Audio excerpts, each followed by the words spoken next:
वंदन। आज मैं चेतनार्थी मार्मिक जैन आपको चार गति के बारे में बताना चाहता हूँ।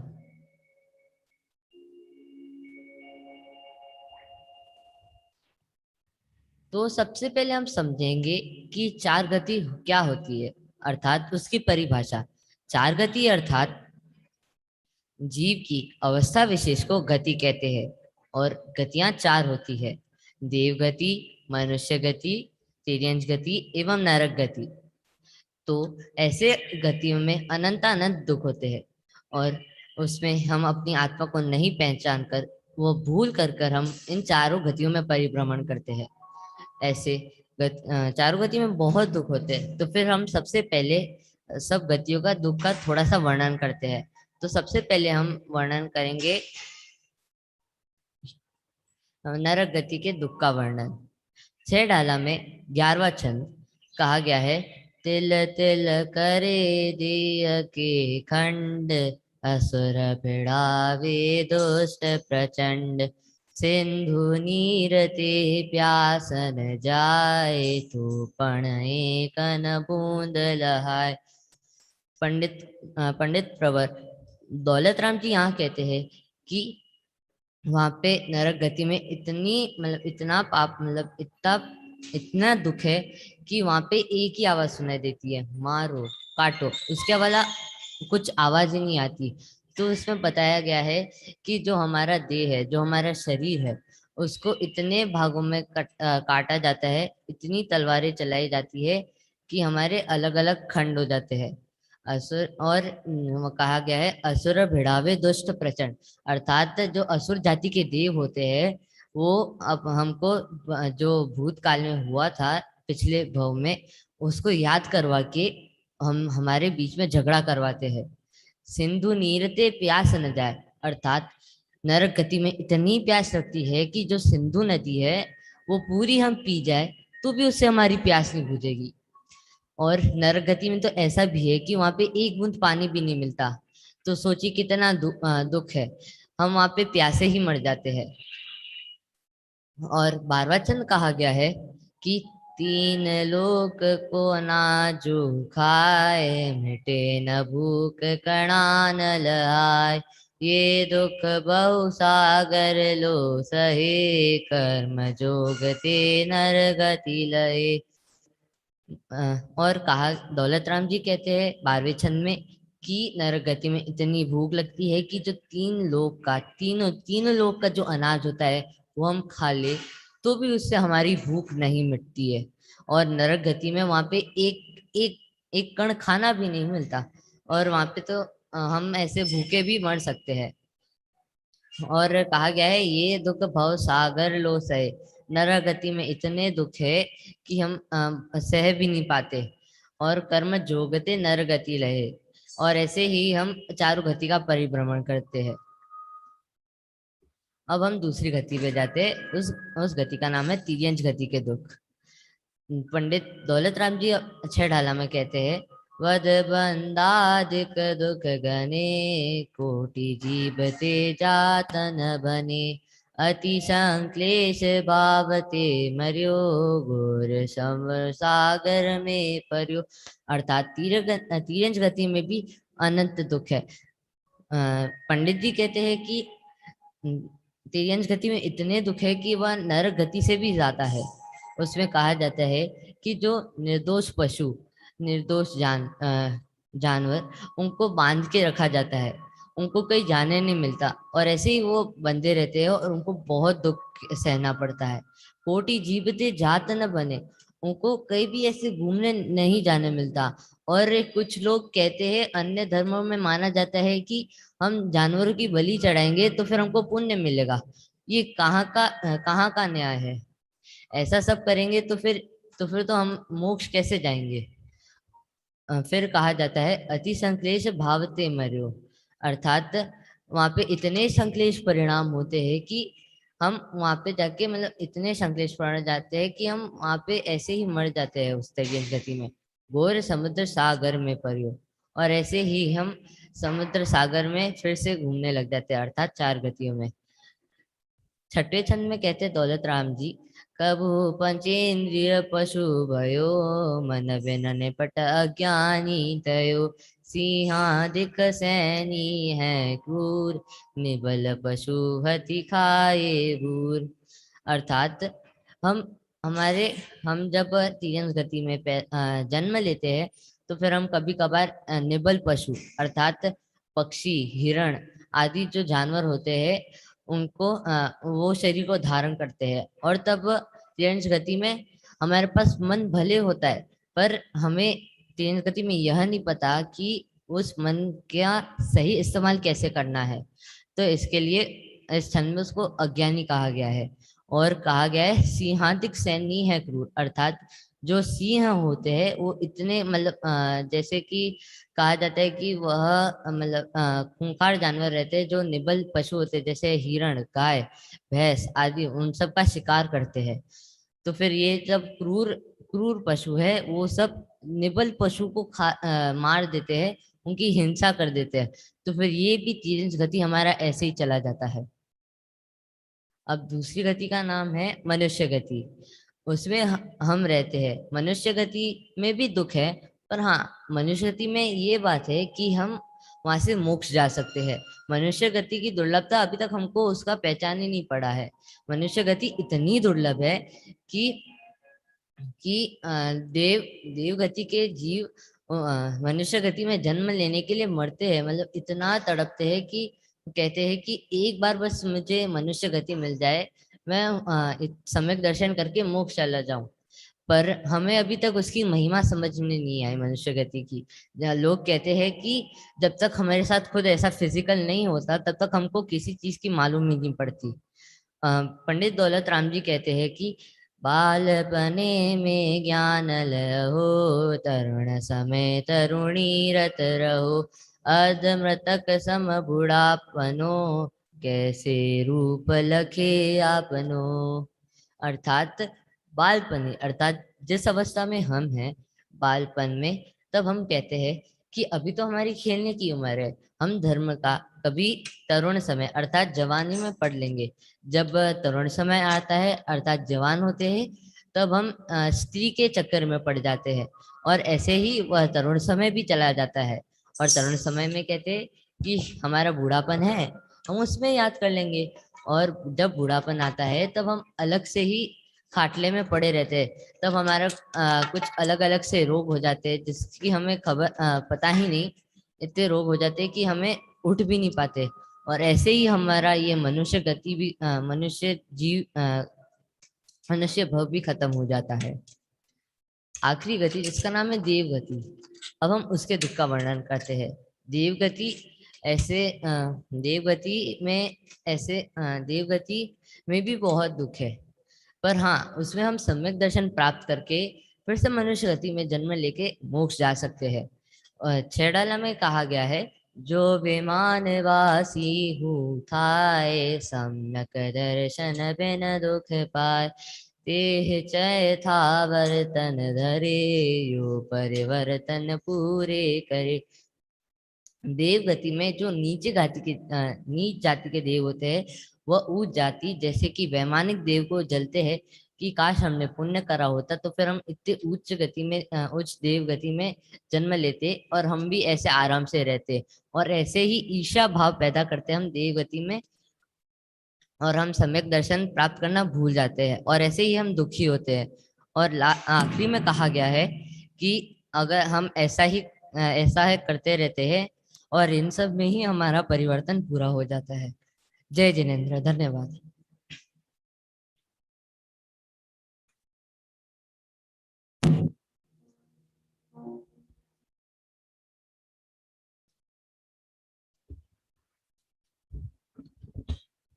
चैतन्यार्थी मार्मिक जैन, जिन्होंने हम सभी को चार गतियों का स्वरूप, चार गतियों में ये जीव कैसे परिभ्रमण करता है, क्या क्या दुख उठाता है, दौलत राम जी कृच्छ्र ढाला में आप सभी इससे चित परिचित हैं।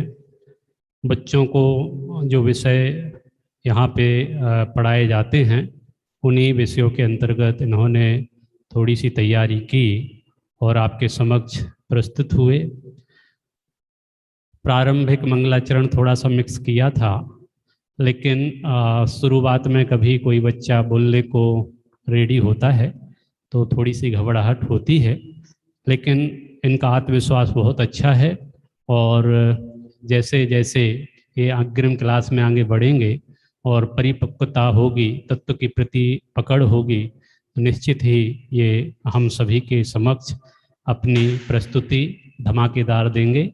भविष्य में मैं चाहूँगा कि अच्छे अच्छे विषय को लेकर हमारे चैतन्यार्थी आपके समक्ष आएंगे। अभी तो ये शुरुआत की है ताकि इनका एक कम से कम भय तो दूर हो। माइक पकड़ने का भय बहुत बड़ा भय है, तो ये दूर हो जाए, इस अपेक्षा से हमने बच्चों को यहाँ पे जो उपलब्ध हैं, 4-5 बच्चे आए हुए हैं, कुछ बच्चे 5 से 10 तारीख के बीच में यहाँ पर आने की संभावना है, तो चैतन्य धाम की रौनक बच्चों से बढ़ेगी धीरे धीरे। अभी आपको सूचना इस बात की दे रहा हूँ कि जीनल वैन अभी निजी प्रॉब्लम से 3-4 दिन स्वाध्याय से नहीं जुड़ पाएंगी, तो उसकी जगह पे दोपहर में जो हमारी कक्षा चैतन्यार्थियों के निमित्त से चलती है, बालबोध और बीतरा विज्ञान की, वो कक्षा यहाँ पर चालू रहेगी। तो यदि आप उससे जुड़ना चाहें तो आप अवश्य जुड़ें। 3 तारीख के बाद जीनल वैन पुनः स्वाध्याय से जुड़ेंगी, तो उसमें हम जो उनका 3 टाइम स्वाध्याय चल रहा था, सुबह आत्मानुशासन और दोपहर में गुणस्थान और शाम को नियम सार, उस स्वाध्याय के माध्यम से हम अवश्य ही जुड़ेंगे और उनका लाभ हम अवश्य प्राप्त करेंगे। अभी जो नियम सार का जो स्वाध्याय था, उसकी जगह पे अभी मैं जो बच्चों की हमारी क्लास चलती थी बीतरा विज्ञान की, उसमें सकल गेय गायक तदति, ये दौलत राम जी कृत स्तुति है, बहुत ही सुंदर स्तुतियाँ हैं, और उस स्तुति में लगभग 10 छंद हमारे हो चुके हैं। तो वो प्रारंभ करेंगे। आप सभी से निवेदन कि इस 10 छंदों का हम एक बार पाठ करें ताकि आपको विषय थोड़ा सा ख्याल में आए, और उसके बाद हम अपनी चर्चा आगे बढ़ाएंगे 11वें छंद से।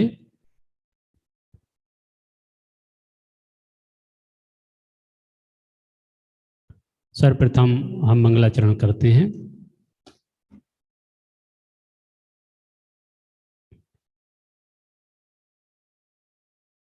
मंगलम भगवान वीरो, मंगलम गौतमो गड़ी, मंगलम कुंद कुंदारियो, जैन धर्मोस्तु मंगलम। सर्वमंगल मांगल्यम सर्वकल्याणकारकम,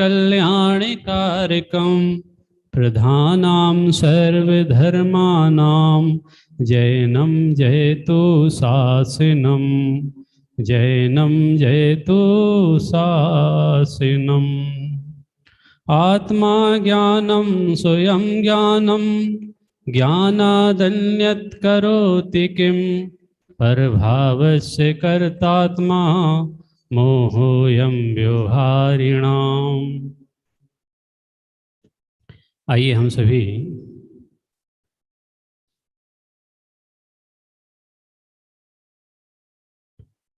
जो स्तुति हमने प्रारंभ की थी उसका यहाँ से वांचन करते हैं। 10 छंदों का पाठ करते हुए अपनी चर्चा बढ़ाएंगे। सकले गेय गायक तदपि निजानंद रसली, सो जिनेन्द्र जयवंत ने हरि रज रहस विहीन।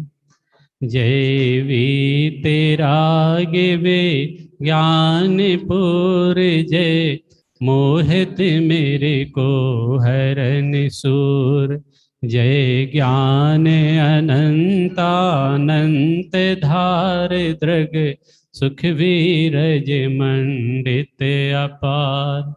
जय परम शांत मुद्रा समेत, भविजन को निज अनुभूति हेत भविभागन बच जोगे बसाए तुम ध्वनि है सुनी भ्रम न साय तुम गुण चिंतत निज पर प्रगटे विघटे आपद अनेक तुम जग भूषण दो सड़ वियोक्त सब महिमा योक्त विकल्प मोक्त अविरोध शोध चेतन स्वरूप परमात्म परम पावन अनूप शुभ अशुभ विभाव अभाव कीन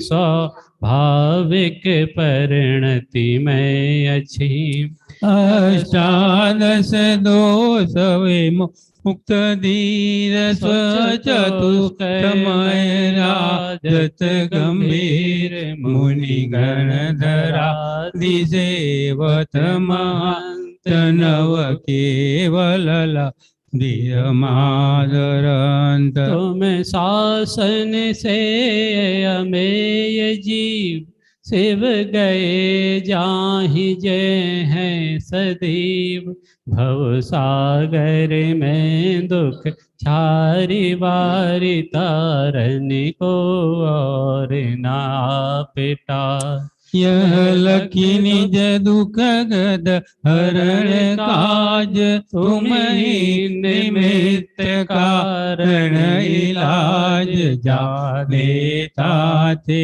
में शरण आय उच्च तो निज दुख तो चिरला मैं भ्रम्यो अपन को विसरे आप अपनाए विधि फल पुण्य पाप निज को पर का करता पिछान पर में अनिष्टता इष्ट ठान आकुलित भयो ज्ञान धारी जाओ मृग मृग सृष्टा जानी वारी धन परिणति में आपो चितार कब न अनुभव शब्द सार तुमको बिन 10 छंदों की चर्चा हमने अभी तक की थी, जिसमें 9 और 10 नंबर के छंद के माध्यम से हमने ये जाना कि मैं भ्रम्यो अपनी को विसरी आप।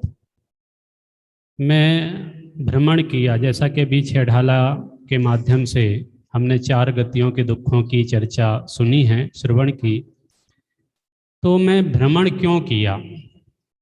भ्रमण किया उसका कुछ कारण होगा ना। कोई भ्रमण ऐसे थोड़ी होता है। भ्रमण हुआ है और दुख उठाते हुए भ्रमण किया है, और मात्र 4 गतियों में नहीं, 84 लाख योनियों में भ्रमण किया है। किसने किया है? हमने, आपने, जितने भी संसारी प्राणी हैं सब भ्रमण कर रहे हैं। एकमात्र सिद्ध भगवान नहीं कर रहे हैं भ्रमण, क्योंकि वो सिद्धालय में जाके विराजमान हुए हैं, स्थिर हैं एक ही जगह, और एक सिद्ध में अनंत सिद्ध बसते हैं, तो उनका परिभ्रमणपना मिट चुका है। लेकिन हम संसारी हैं, और संसार कहते किसे हैं? संसार कहते हैं संसरणम इति संसारः, अर्थात जिसमें संसरण किया जाए, मतलब जिसमें संसरण किया जाए उसका नाम संसार है। ठीक है, अर्थात जिसमें परिभ्रमण किया जाए, है ना। अब परिभ्रमण करना ये संसारी जीव की मजबूरी है या स्वभाव है, क्या है? ये परिभ्रमणपना क्यों हो रहा है? तो उसके लिए यहाँ पर दौलत राम जी साहब ने वैसे तो बहुत सारी रचनाएं की हैं। छेढ़ाला उनकी प्रसिद्ध रचना है, दौलत राम जी के माध्यम से कई भजनों की, आध्यात्मिक भजनों की पद रचनाएं हुई हैं। साथ ही साथ ये सकल गेय गायक तदपि निजानंद रसलीन सो जिनेन्द्र जयवंत नित अरिरज रहस विहीन, ये जो स्तुति है एक अपने आप में अद्भुत स्तुति है। और इस स्तुति के माध्यम से भगवान के जो स्वरूप है, भगवान का जो परिचय है, भगवान की जो महिमा है, भगवान की जो विशेषताएं हैं वो उजागर की गई हैं। ना केवल भगवान की, भगवान का जो भक्त है ना, भगवान का भक्त, उसकी भी विशेषताओं को यहाँ पर प्रकट किया है। देखिए, बात कर रहे थे, मैं भ्रमियों अपनी को विसरी आप, मैं परिभ्रमण किया। क्यों? तो बोले विसरी आप, कि विसर के, किसको विसर के?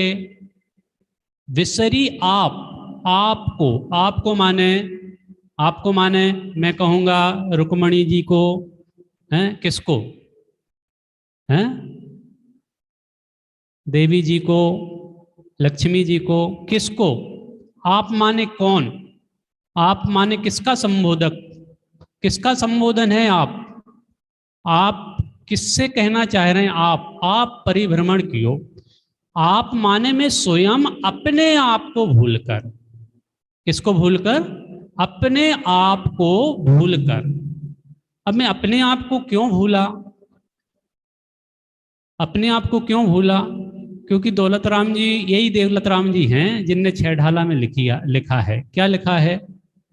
मोह महामद पियो अनादि, भूले आप को भर मतवादी।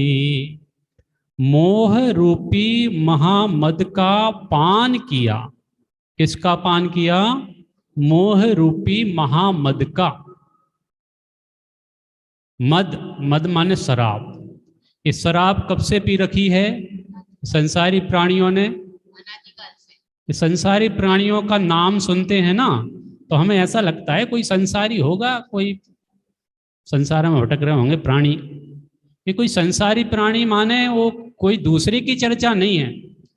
जैसा हम सुनते हैं ना, संसार वृक्ष के माध्यम से, जब मंदिर में वो वृक्ष पर एक आदमी लटका हुआ है ना, और दो चूहे दिन रात वाले वो डाल को काट रहे हैं, है ना, नीचे से हाथी उस पेड़ को झकझोर रहा है ना, उखाड़ने के लिए। उसके नीचे एक गड्ढा है, उसमें 4 सर्प दिख रहे हैं, है ना, 4 सर्प और एक बड़ा अजगर सांप, ऐसे 5 निगोद रूपी एक अजगर और 4 गति रूपी 4 सर्प। ऐसे वो चित्र देखते हैं मंदिरों में, तो हमें लगता है कि कौन विचित्र प्राणी है, हैं?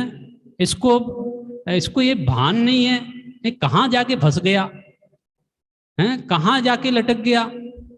ऐसे लटका तो ठीक, तो लटक रहा है, नीचे प्रॉब्लम है बहुत बड़ी। लटक जाता है तो कोई बात नहीं, कोई भी कहीं से भी लटक जाता है, कोई गिर जाता है ना। 10-10 माले, मुंबई में तो बहुत बड़ी बड़ी बिल्डिंगें हैं, ज़्यादा तल्ले वाली, माला बोलते, माला है, 10-20 माला, 75 माला, 80 माला है। कोई कहीं कुछ प्रॉब्लम हुई, पानी बरसात से फिसल गया और लटक गया है। लटका तो ठीक, लटके वाले को तो क्या कर सकते हैं? उठा सकते हैं, बचा सकते हैं। लेकिन ये इसकी स्थिति देखो ना, ये कैसा है। ऊपर से वो चूहे उस डाल को काट रहे हैं दिन रात, ख्याल में है ना। वो नीचे यदि ये गिरा तो उसकी खैर नहीं, चारों गतियों में, निगोद में ये चला जाएगा। और वो हाथी उसको झकझोर रहा है, उसको तोड़ रहा है, पूरे पेड़ को ही उखाड़ देना चाहता है, काल रूपी हाथी, ख्याल में। तो ऐसा लगता है ये दृश्य देख के, ये किसका चित्र है? होगा कोई, होगा, अपरिचित सा लगता है। लेकिन भाई साहब, भूल में हो। क्या भूल में हो? ये कोई अपरिचित नहीं है, ये दशा हमारी है, ये दशा हम और आपकी है। हम ऐसे संसारी प्राणी हैं जो विषयों का रस चखना चाहते हैं। उसमें एक बाजू में देव की कल्पना भी दिखाई देती है।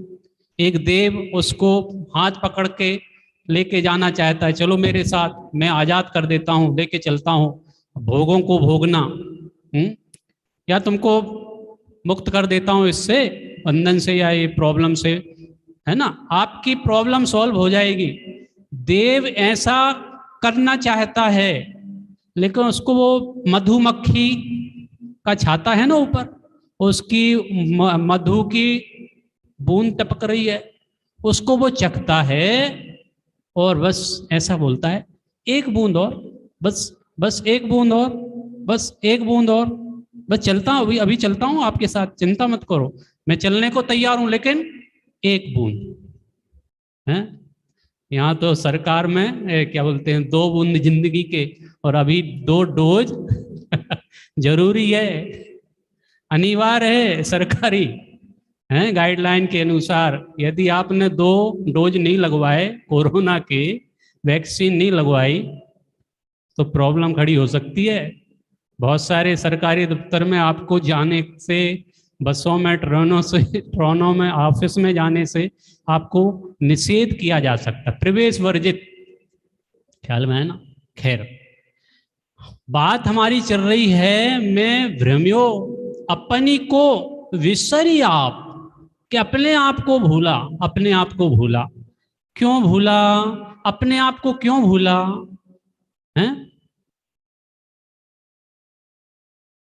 इस जहां में कई घर बनाए तूने, रिश्ते नाते सभी से बनाए तूने, ख्याल में है ना। इस जहां में कितने रिश्तेदार, कितने रिश्ते, कितने नाते, कितने मित्र, पूरे संसार से आप क्या करना चाहते हो? मेल मिलाप, संबंध बढ़ाना चाहते हो, है ना। तो ये कोई होशियारी है, हैं? जिसके जितने ज्यादा कांटेक्ट, उसकी ज्यादा वाहवाही, क्या? जितना ज्यादा घनिष्ठ संबंध, उतना ज्यादा, है ना, सहयोग, ऐसा नहीं, भ्रम है, भूल है। क्यों? क्योंकि इस संसार में संबंध स्थापित करना ये बहुत बड़ी भूल है। अरे तुम ढीठ हो, अरे तुम सुभट हो, सुभट, आचार्यों ने सुभट कहा। क्या कहा आचार्यों ने? सुभट। क्यों कहा, कैसे कहा? कि भाई आपको संसार से भय नहीं लगता, आपको डर नहीं है, ये इतने दुखी दिखाई दे रहे हैं संसारी प्राणी, आप भी संसारी हो, आप भयभीत नहीं हो, आप दुखी नहीं हो, आप डरते नहीं हो। भयभीत ना होवे जो संसार से, भय ना लगे जिसको, उसको आचार्यों ने सुभट कहा। सुभट क्यों? क्योंकि पंक्तियां आती हैं, यदि संसार विषय सुख हो तो तीर्थंकर क्यों त्यागे। यदि संसार विषय सुख हो तो तीर्थंकर क्यों त्यागे। काहे को शिव साधन करते संयम सो अनुरागे। क्या? यदि संसार में सुख होता, यदि संसार में सुख होता तो तीर्थंकर क्यों त्यागते? क्या जरूरत थी? हैं? संसार से वो विरक्त हुए, और सबके अलग अलग प्रसंग, 24 तीर्थंकरों की यदि आप पुराणों में पढ़ें तो प्रसंग हैं, सबके वैराग के अलग अलग निमित्त हैं। पहले के जमाने में हमारे बीठा काका, इनके वाइट बाल दिख रहे हैं, सॉरी, वाइट बाल देखते ही साथ वैराग, बिजली तड़की, उस बिजली को तड़क कर देखने से वैराग, एक छोटे से निमित्त से वैराग को धारण कर लेते थे। ऐसे ऐसे महापुरुष हुए हैं, महापुरुष नहीं, तीर्थंकर जैसे महापुरुष उनने अलग अलग निमित्तों से आदिनाथ की यदि बात करें तो नीलांजना का नृत्य देखते देखते उसकी मृत्यु हो जाती है। जगत जनों को तो कुछ समझ में नहीं आता है। दूसरी नृत्यांगना तैयार, ख्याल में है ना, इंद्र की व्यवस्था थी, लेकिन अवधि ज्ञानी थे आदिनाथ राजा ऋषभदेव, ख्याल में है ना। उनने देखा क्या हुआ, इतना अच्छा नृत्य कर रही थी नीलांजना और मृत्यु को प्राप्त हो गई। धिक्कार है मुझे, मेरे थोड़े से उसके लिए मनोरंजन के लिए, आनंद के लिए स्वर्ग की अप्सरा और अपना प्राण त्याग देवें, देह छोड़ देवें, ये मुझे मंजूर नहीं है। उनको संसार की क्षणभंगुरता का ध्यान आया, है ना, संसार की क्षणभंगुरता, स्वार्थपरता, कितना स्वार्थी है ये संसार। ये मृत्यु हो गई तो दूसरी नृत्यांगना तैयार कर दी, कितना स्वार्थी है, कितना क्षणभंगुर है संसार। अभी नृत्य कर रही थी और अभी देह विलय हो गया। भगवान ऐसे विरक्त हो जाते थे। राजा ऋषभदेव विरक्त हो गए नीलांजना का नृत्य देखकर। और हमारा वैराग्य कैसा, हम विरक्त क्यों नहीं हो रहे हैं?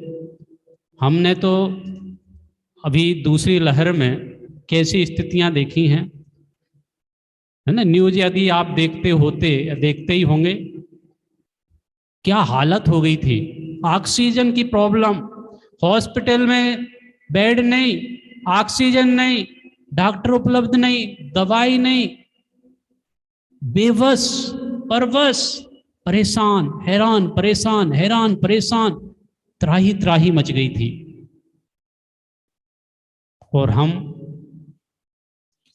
न्यूज देख के हमारा दिल नहीं पसीजता था। वास्तव में हमारा जो वैराग्य है वो स्मशानी वैराग्य होए। थोड़ी सी कोई घटना दुर्घटना की बात सुन लेते हैं, एक क्षण के लिए हमको वैराग्य जैसा महसूस होता है और बस। अभी तो ये हालात है रुक्मणी जी, अभी ये हालात है कि हम स्मशान भी जाते हैं ना किसी की मिट्टी में, तो वहाँ पे भी हमारा मोबाइल साथ में जाता है। वो वहाँ पे वो दाह क्रिया, अग्नि वाली क्रिया होती है और यहाँ मोबाइल चालू रहता है। बोलो क्या स्थितियां हो गई हैं? यदि संसार विषय सुख हो तो तीर्थंकर क्यों त्यागे, काहे को शिव साधन करते, संयम सो अनुरागे। उन्होंने संयम का मार्ग अपनाया, शिव मार्ग पे चले। और हमें ये सारी व्यवस्था को देखकर, वातावरण को देखकर, महामारी को देखकर वैराग्य नहीं हो रहा है। आप देखो कितने सुभट हैं, कितने ढीठ हैं, आपका दिल पसीजता नहीं है, विरक्ति नहीं आती, वैराग्य नहीं आता है। यहां कह रहे हैं कि मैं भ्रम्यो अपनी को विसरी आप, अपने आप को भूला और क्या किया, अपनाए विधि फल पुण्य पाप। अपने स्वरूप को भूलकर, एक बार स्वरूप भूल जाता तो कोई बात नहीं थी, लेकिन स्वरूप को तो भूले ही। क्या किया इसने, किया क्या स्वरूप को भूलकर, क्या किया? लक्ष्मी जी कहते हैं अपनाए, क्या अपनाया? विधि। विधि माने क्या? विधि माने क्या? खाना बनाने वाली विधि, रस परिपाक है क्या विधि? तो यहां कहते हैं अपनाए विधि पुण्य फल पुण्य पाप, माने शुभ कर्म को और अशुभ कर्म को। किसको? शुभ और अशुभ, पुण्य पाप। ये संसार में दो ऐसी चीजें हैं, ऐसी चीजें हैं, ये हमारा पीछा छोड़ती नहीं है। पुण्य पाप, शुभ अशुभ, शुभ अशुभ, शुभ अशुभ,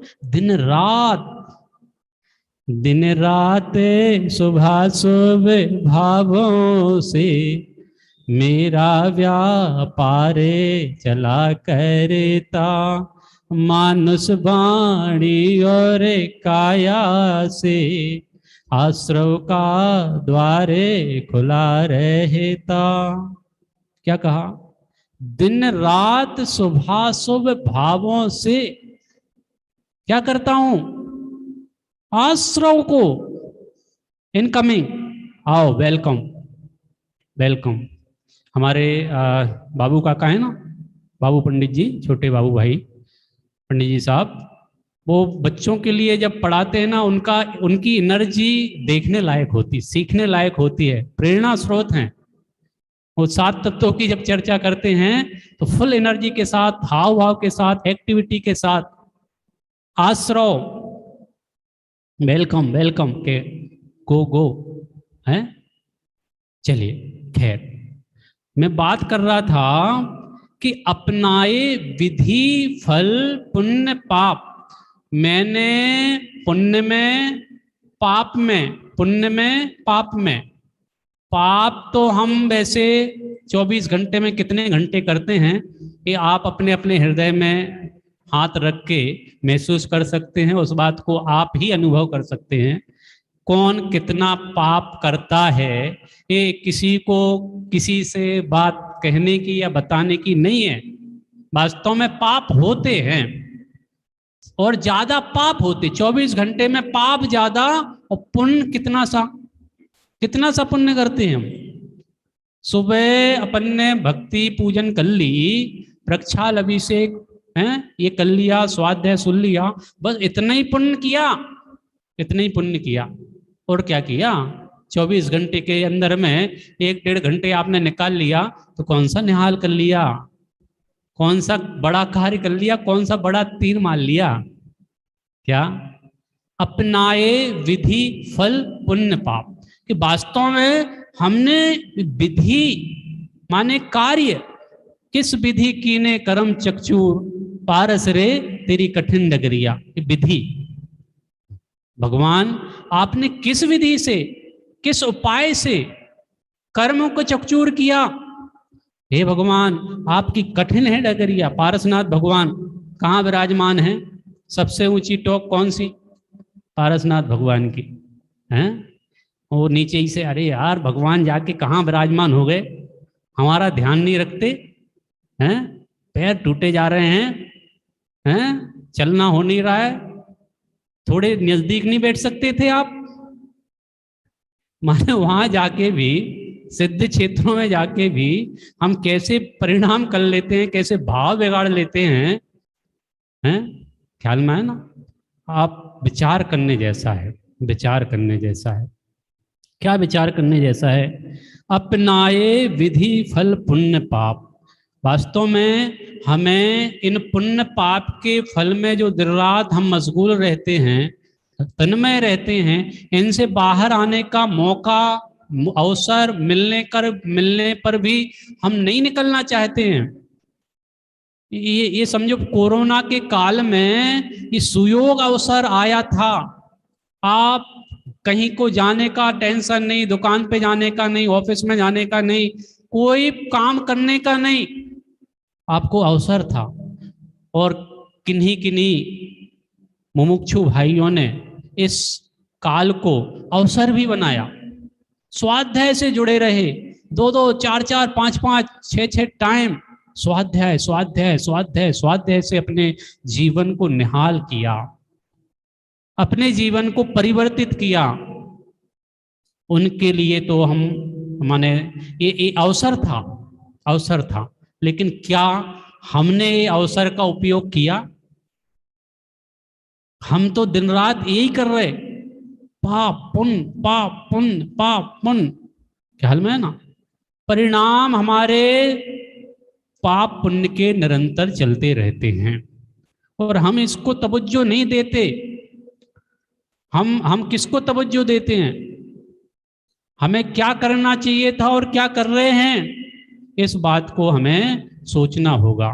ये स्तुतियां हमें सिर्फ भगवान के स्वरूप की महिमा की बात नहीं करती, ये हमें आईना दिखाती है।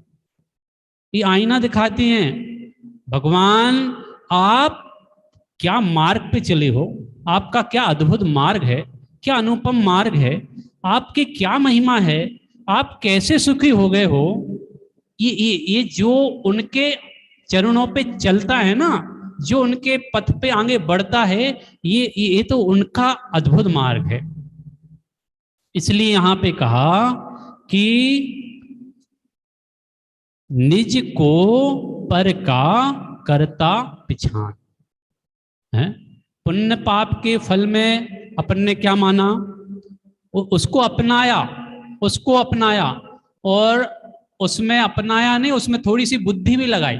क्या ये बुरा है, ये पाप, पाप कौन करता है, पाप, पाप मत करो, पाप बुरा है, पाप बुरा है, पाप बुरा है, पुण्य भला है। अज्ञानी सब जानते हैं, कहते हैं, लेकिन कोई बिरला जीव, कोई बिरला जीव, ये तो अद्भुत हमारे ऊपर अनंत उपकार है पूज्य गुरुदेव श्री का। उन्होंने हमको क्या समझाया कि पाप को तो हर कोई पाप कहता है, पाप को हर कोई पाप कहता है, लेकिन पुण्य भी पाप है। ये कोई दुर्लभ, कोई एकाध, कोई तत्वज्ञानी, कोई महापुरुष ही ऐसा विचार करता है, कहता है पुण्य भी पाप है, पुण्य भी पाप है। ख्याल में आ रहा है? अद्भुत चीजें हैं, अद्भुत बात है। देखिए, अपनाए विधि फल पुण्य पाप, निज को पर का करता पिछान। क्या किया, क्या किया, निज को पर का है, निज को, मैं अपने आप को बात कर रहा हूं, अपने को, निज को पर का करता है। ये चार बुद्धियां हैं संसार में, चार संसारी प्राणी चार बुद्धियों से क्या है, ग्रस्त है, ग्रस्त। ये चार बुद्धियां निरंतर करता रहता है, कर्तापने की, भोक्तेपने, भोक्तापने की, एकत्व ममत्व, कर्ता भोक्ता एकत्व ममत्व। ख्याल में आया, ख्याल में आया ना? कितनी बुद्धि, चार। कौन कौन सी, जिन्हें कौन कौन सी चार बुद्धि बताई मैंने, कर्ता बुद्धि, भोक्ता बुद्धि, कर्तत्व बुद्धि, भोक्तत्व बुद्धि, एकत्व बुद्धि और ममत्व बुद्धि। ख्याल में है ना? ये चार बुद्धियां हैं। ये किसकी चार बुद्धियां, ज्ञानी की क्या अज्ञानी की? ये अज्ञानी जीव ये चार बुद्धियों से ग्रस्त है, चार बुद्धियों में तन्मय रहता है। कभी कर्ता मानता है अपने आप को, कभी किसी का भोक्ता बन जाता है, कभी किसी में एकत्व स्थापित कर लेता, कभी किसी में ममत्व स्थापित करता, ये मेरा, ये मेरा, ये मेरा। ख्याल में है ना? मैं करता रहता है। तो ये क्या है, ये बता रहे हैं दौलत राम जी, निज को पर का करता पिछान, कि निज को, अपने आप को पर का करता माना, अपने आप को पर का करता माना। बोलो, अपने आप को पर का करता मान तो लिया, कुशाग्र मोक्षिल, अपने को पर का करता मान तो लिया, लेकिन पर का करता हुआ क्या? ये 100% सत्य बात है, तू पर का करता है। रुक्मणी जी बोलिए, आप रोटी बनाती हैं कि नहीं बनाती हैं? कोई रसोई बहुत अच्छी बनाता है तो वो अपने आप को ऐसा मानता है, आई एम समथिंग, मैं कुछ हूं, मैं क्या बढ़िया रसोई बना रही हूं, मैं इस चीज के लिए विशेषज्ञ हूं, मास्टरी है इस बात में मेरी, ये बहुत बढ़िया चीज बनाती, ये वाली, ये कचौरी बहुत अच्छी बनाती है, ये मीठा बहुत अच्छा बनाता है। अरे भैया, हैं? ये कर्तापने की बुद्धि ऐसी ग्रस्त कर गई है अरुणा जी, इतनी इतनी ज्यादा मैं करता हूं। हैं? भाई, कर्तापने का बोझ माथे से उतार दे, ये माथे से उतारने वाला काम है। ये सर पे भार रखोगे ना, तो जो सर पे भार रखते हैं वो डूबते हैं, और जो सर से भार उतार देते हैं वो उतरते हैं, पार उतरते हैं। ख्याल में आ रहा है अखिल जी? जो लेके चले भार वो डूबे मझधार, जो लेके चले भार वो डूबे मझधार। और जो भार को भार में झोंक के क्या हो गए, पार हो गए। ख्याल में है ना।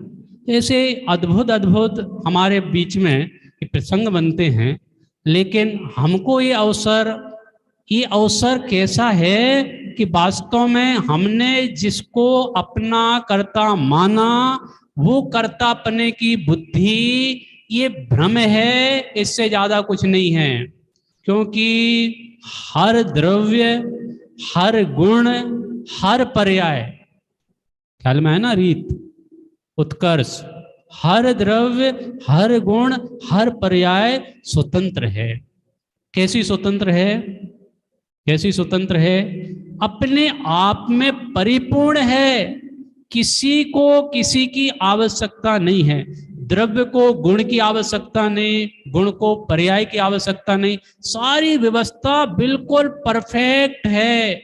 स्वतः सारी व्यवस्था स्वसंचालित है।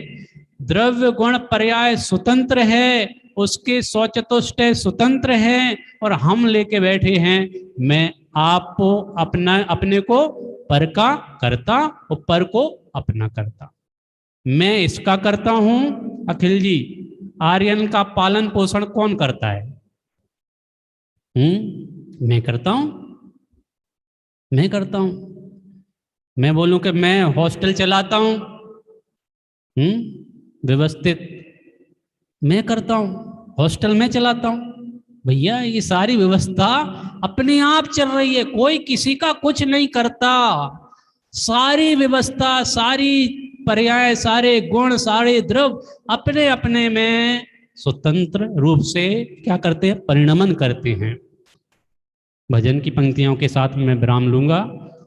हैं सब द्रव्य स्वतंत्र जगत के, कोई न किसी का काम करे।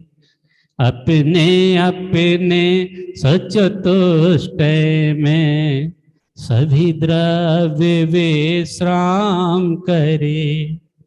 अपनी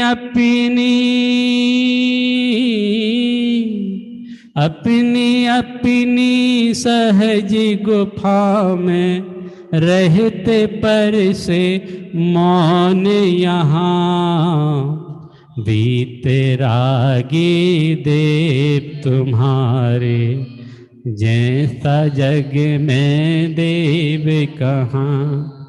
वीतरागी देव तुम्हारे जैसा जग में देव कहाँ।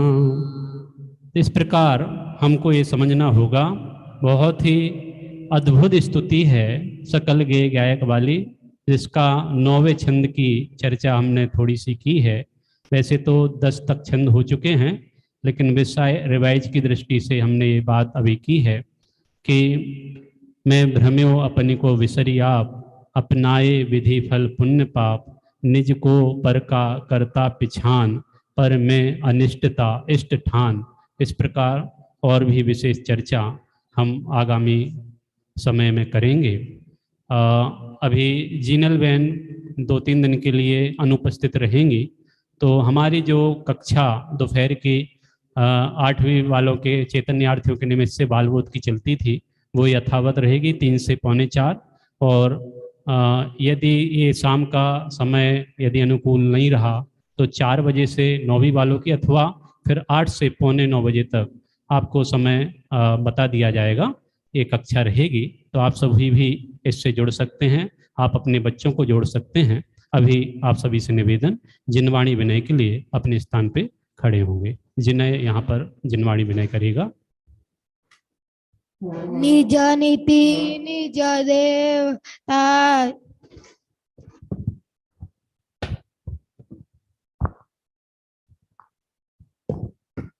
निज नीति निज देवताय, यह अनंत उपकार है उसके लिए जिन वाणी माँ को वंदन शतवार है वंदना शतवार है। नमो हरियंताड़म नमो सिद्धाड़म नमो आयरियाड़म नमो उज्जयड़म नमो लोहेसवसाड़म नमो हरियंताड़म नमो सिद्धाड़म नमो आयरियाड़म नमो उज्जय नमो लोहेसवसाड़म नमो हरियंताड़म नमो सिद्धाड़म नमो आयरियाड़म नमो उज्जयड़म नमो लोहेसवसाड़म नमो हरियंताड़म नमो सिद्धाड़म नमो आयरियाड़म नमो उज्जयड़म नमो लोहेसवसाड़म नमो हरियंताड़म नमो सिद्धाड़म नमो आयरियाड़म नमो उज्जयड़म नमो लोहेसवसाड़म नमो हरियंताड़म नमो सिद्धाड़म नमो आयरियाड़म नमो उज्जयड़म नमो लोहेसवसाड़म नमो हरियंताड़म नमो सिद्धाड़म नमो आयरियाड़म नमो उज्जयड़म नमो लोहेसवसाड़म नमो हरियंताड़म नमो सिद्धाड़म नमो आयरियाड़म नमो उज्जयड़म नमो लोहेसवसाड़म नमो हरियंताड़म नमो सिद्धाड़म नमो आयरियाड़म नमो उज्जयड़म नमो लोहेसवसाड़म। बोलो द्वादश सांग में जिनवाणी माता की जय हो। कल हम सुबह ठीक 7:15 बजे मंगल प्रभात की बेला में ठीक 7:15 बजे हम जिनेंद्र अभिषेक एवं नित्य नियम पूजन के साथ सम्मिलित होंगे। तब तक के लिए